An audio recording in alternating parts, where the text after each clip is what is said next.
Philosophy Made Simple by Richard H. Popkin and Avrum Stroll. The Philosophy of Spinoza.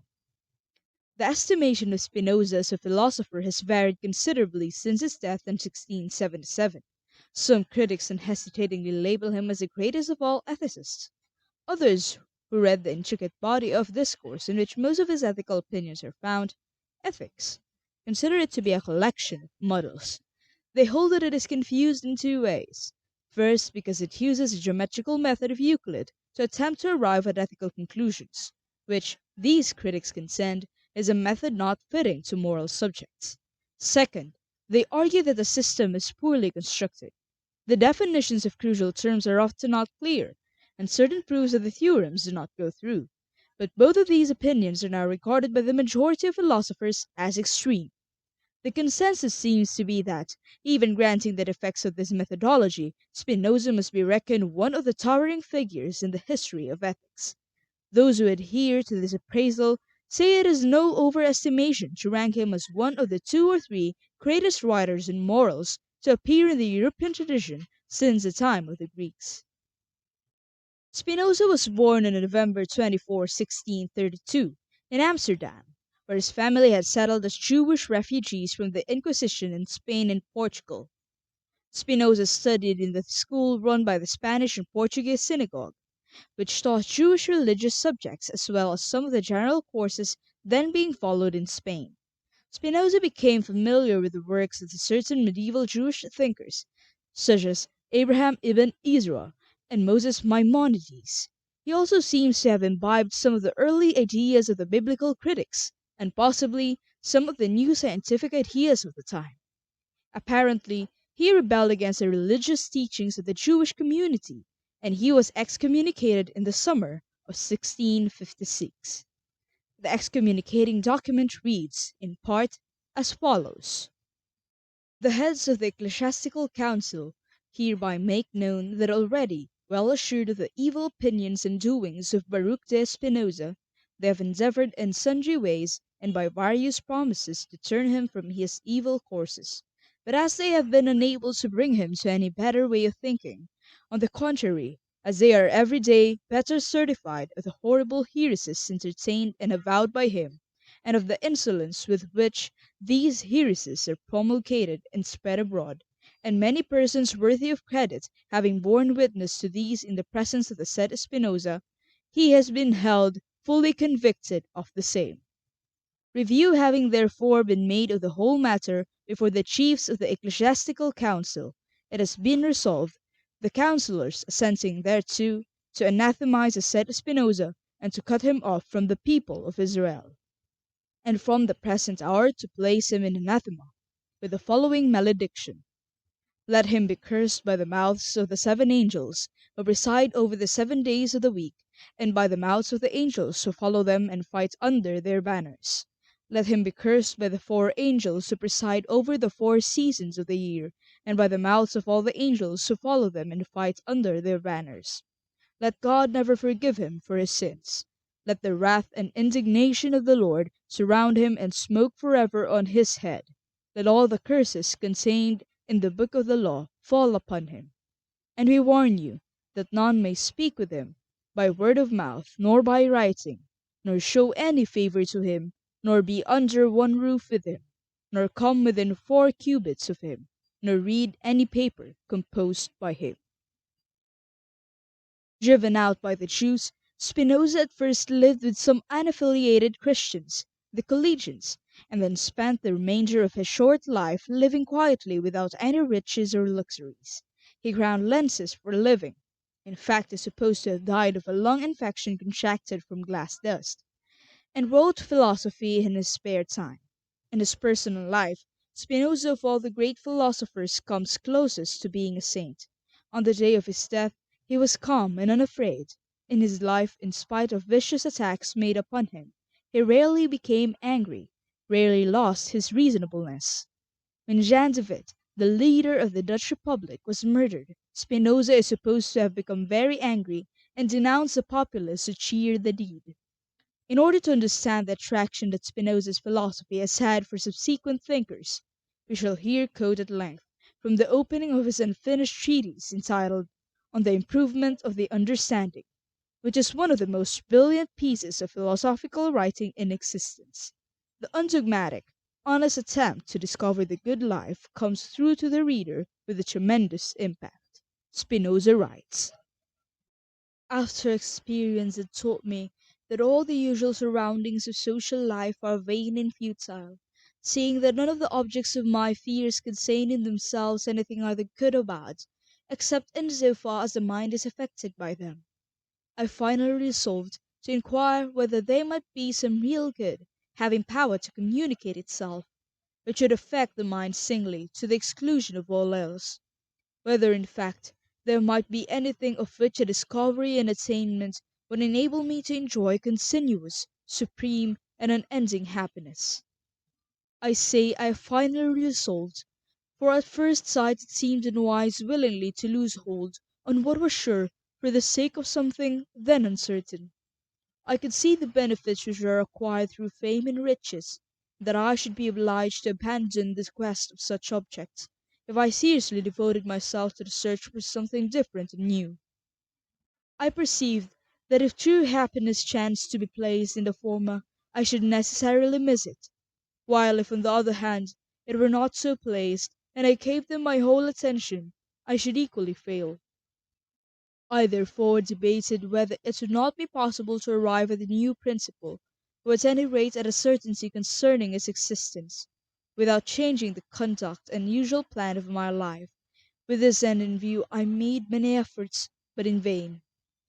For the ordinary surroundings of life which are esteemed by man, as their actions testify, to be the highest good, may be classed under the three heads: riches, fame, and the pleasures of sense. With these three the mind is so absorbed that it has little power to reflect on any different good.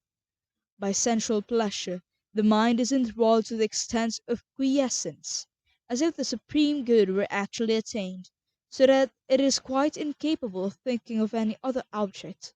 When such pleasure has been gratified, it is followed by extreme melancholy, whereby the mind, though not enthralled, is disturbed and dulled.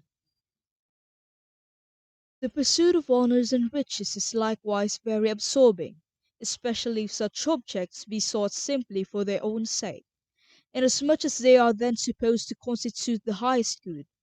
In the case of fame, the mind is still more absorbed, for fame is conceived as always good for its own sake, and as the ultimate end to which all actions are directed.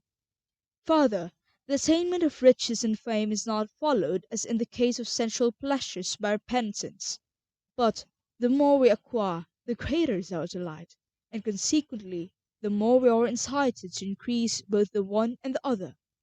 On the other hand, if our hopes happen to be frustrated, we are plunged into the deepest sadness. Fame has a further drawback, that it compels its votaries to order their lives according to the opinions of their fellowmen, shunning what they usually shun, and seeking what they usually seek. When I saw that all these ordinary objects of desire would be obstacles in the way of a search for something different and new, nay, that they were so opposed thereto that either they or it would have to be abandoned, I was forced to inquire which should prove the most useful to me; for, as I say, I seemed to be willingly losing hold on a sure good for the sake of something uncertain. However, after I had reflected on the matter, I came in the first place to the conclusion that by abandoning the ordinary objects of pursuit, and betaking myself to a new quest, I should be leaving a good, uncertain by reasons of its own nature, as may be gathered from what has been said, for the sake of a good not uncertain in its nature, for I sought for a fixed good, but only in the possibility of its attainment. Further reflection convinced me that if I could really get to the root of the matter, I should be leaving certain evils for a certain good. I thus perceived that I was in a state of great peril, and I compelled myself to seek with all my strength for a remedy, however uncertain it might be, as a sick man struggling with a deadly disease, when he sees that death will surely be upon him unless a remedy be found, is compelled to seek such a remedy with all his strength, inasmuch as his whole hope lies therein. All the objects pursued by the multitude not only bring no remedy that tends to preserve our being, but even act as hindrances, causing the death not seldom of those who possess them, and always of those who are possessed by them.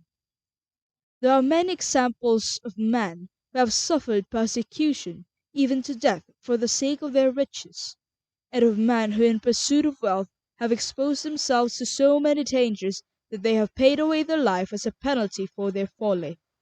Examples are no less numerous of men who have endured the utmost wretchedness for the sake of gaining or preserving their reputation. Lastly, there are innumerable cases of men who have hastened their death through overindulgence in sensual pleasure. All these evils seem to have arisen from the fact that happiness or unhappiness is made wholly to depend on the quality of the object which we love. When a thing is not loved, no quarrels will arise concerning it, no sadness will be felt if it perishes, no envy if it is possessed by another, no fear, no hatred, in short, no disturbances of the mind. All these arise from the love of what is perishable, such as the objects already mentioned.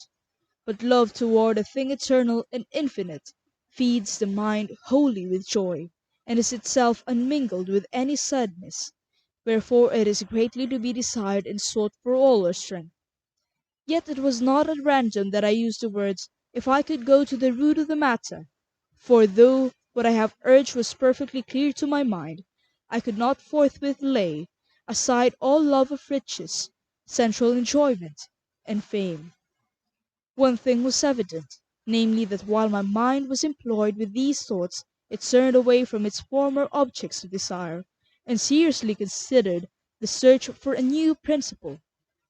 This state of things was a great comfort to me, for I perceived that the evils were not such as to resist all remedies. Although these intervals were at first rare, and of very short duration, yet afterward, as the true good became more and more discernible to me, they became more frequent and more lasting, especially after I had recognized that the acquisition of wealth, sensual pleasure, or fame is only a hindrance, so long as they are sought as ends, not as means. If they be sought as means, they will be under restraint, far from being hindrances, will further not a little the end for which they are sought, as I will show in due time. I will here only briefly state what I mean by true good, and also what is the nature of the highest good. In order that this may be rightly understood, we must bear in mind that the terms good and evil are only applied relatively, so that the same thing may be called both good and bad, according to their relations in view, in the same way as it may be called perfect or imperfect. Nothing regarded in its own nature can be called perfect or imperfect, especially when we are aware that all things which come to pass according to the eternal order and fixed laws of nature. However, human weakness cannot attain to this order in its own thoughts, but meanwhile man conceives a human character much more stable than his own, and sees that there is no reason why he should not himself acquire such a character. Thus he is led to seek for means which will bring him to this pitch of perfection, and calls everything which will serve as such means a true good. The chief good is that he should arrive, together with the other individuals if possible, at the possession of the aforesaid character. What that character is, we shall show in due time, namely, that it is the knowledge of the union existing between the mind and the whole of nature. This, then, is the end for which I strive, to attain such a character myself, and to endeavour that many should attain to it with me. The essence of Spinoza's moral philosophy is contained in the above quotation, but in a highly condensed form. Let us try in what follows to expand, and perhaps to clarify it. To begin with, Spinoza is a rigid determinist, as he says, all things which come to pass according to the eternal order and fixed laws of nature. In holding this view, Spinoza was in the metaphysical tradition of the Stoics and of Descartes. No one is free to act capriciously or by chance. All actions are determined by past experience, by physical and mental constitution, and by the state of the laws of nature at that moment. Secondly, Spinoza is a relativist. He holds that nothing is good or bad in itself, but is only so in relation to someone. Thus, it makes no sense, he affirms, to say that castor oil is inherently good. It is good relative to a given person in particular circumstances. If one is ill and castor oil helps one to recover, then in those circumstances it can be declared to be good for that individual. But if one is suffering from an inflamed appendix and takes castor oil, and in doing so should be killed, then under those conditions it would not be good for one. Since the same thing may at different times affect the same person differently, the goodness or badness of such a thing cannot be considered as an inherent property of it, like its density, but only as a property that comes into existence depending upon what relation it has to a human being. This view of goodness or badness is important, because it leads Spinoza to the position that riches, fame, and sensual pleasure are not inherently worth while. They are not worth acquiring for their own sakes, but only as means to make human life more happy. When these things affect people in desirable ways, they are good, but when they affect them in undesirable ways, they are bad. As Spinoza says, there are many examples of men who have suffered persecution even to death for the sake of their riches, and of men who in pursuit of wealth have exposed themselves to so many dangers that they have paid away their life as a penalty for their folly.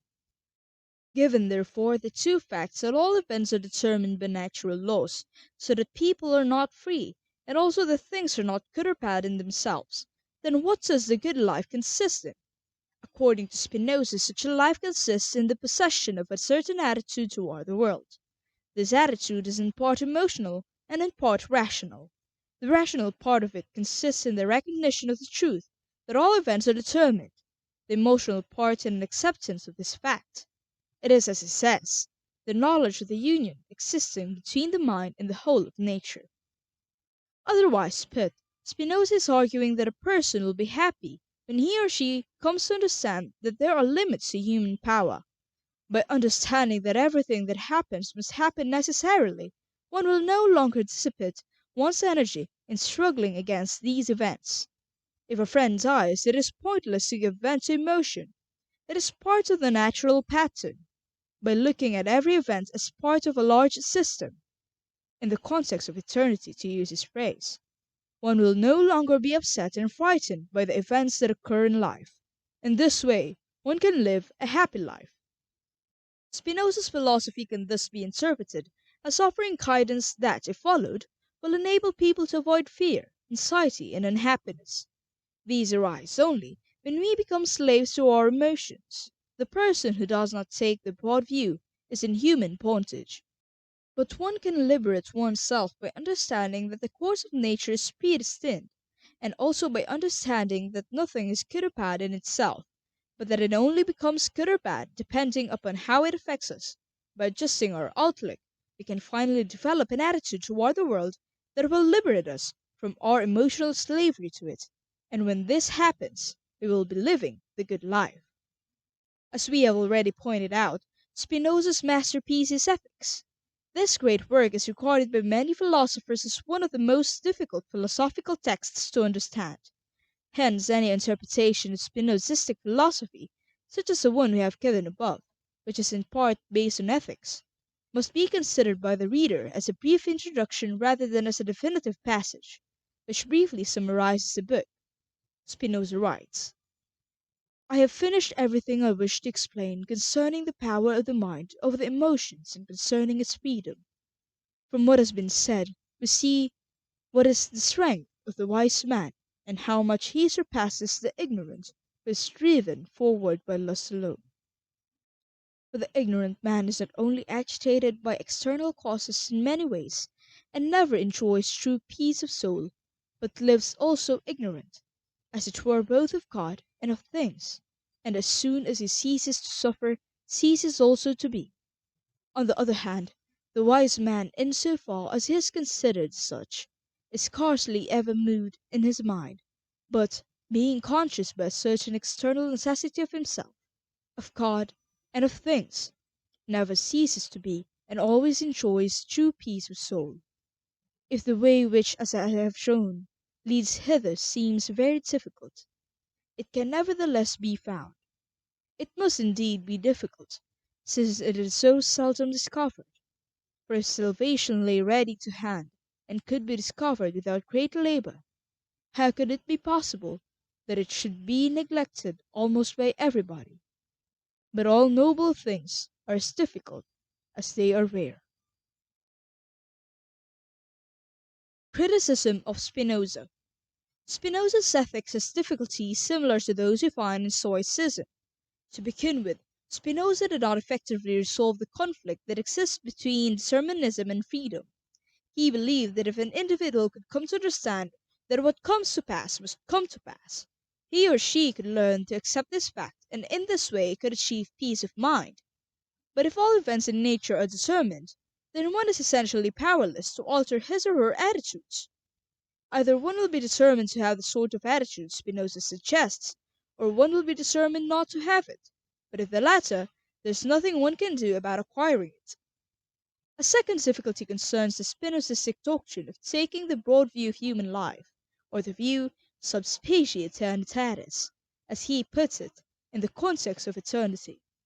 At times this is useful advice to follow. Men to become enslaved by their emotions and trivial causes. But at other times this is not so. Most people believe there are occasions when one should feel deeply about the things that happen to him or her. To suggest that one should never feel this way would be to eliminate some of the most profound of human experiences. If followed, such an ethic might, for example, make artistic creation impossible. Moreover, in a significant sense, it would seem to violate human nature, since some persons are temperamentally so constructed that it is psychologically impossible for them to adopt to the Spinozistic outlook.